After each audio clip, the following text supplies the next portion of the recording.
These are some reasons that your logo might have actually been a waste of money. And I keep seeing business owners doing these same mistakes, so let's get into it. Starting out with the fact that it says more about your personal preferences than what your brand actually stands for. You picked the colors you liked, you picked a font that felt cute, and you added a cupcake because you love cupcakes. But you're a law firm. What about that says law firm? What about that is going to attract your ideal clients? And this moves us into point number 2. Your designer made exactly what you wanted with zero pushback and zero strategy. Just think about it. You're not the design expert. That's why you hired them. Yet you're still telling them exactly how to do their job and what to create. You didn't hire a designer, you hired a pixel pusher. A strategic designer is going to push back and try to move forward with a strategy and guide you towards what's going to be best for your business, not just make you happy. No offense to the designers out there that are in their pixel pushing era, but that's just the truth. When I was a new designer, I started out pixel pushing as well. I just made a lot of clients happy. I made what they wanted. But now I'm focused on getting my clients results, which means I have to implement strategy, and that is what I'm paid for. Yes, I'm still paid for the deliverables I'm creating,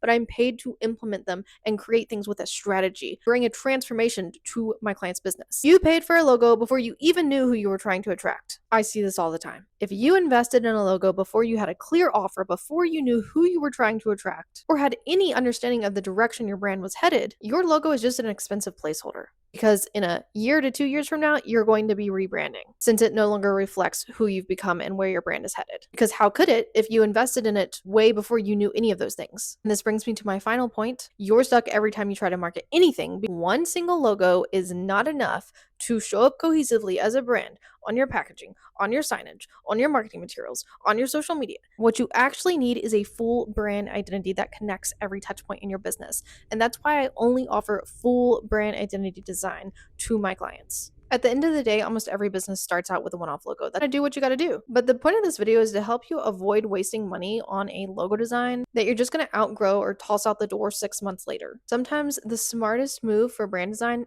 is waiting. DIY the logo yourself and wait to invest in a professional until you get clear on who you are, where your brand is headed, and what your brand actually stands for. When it's time to invest in a full brand identity that actually supports your long-term growth, you can do it in a strategic and sustainable way.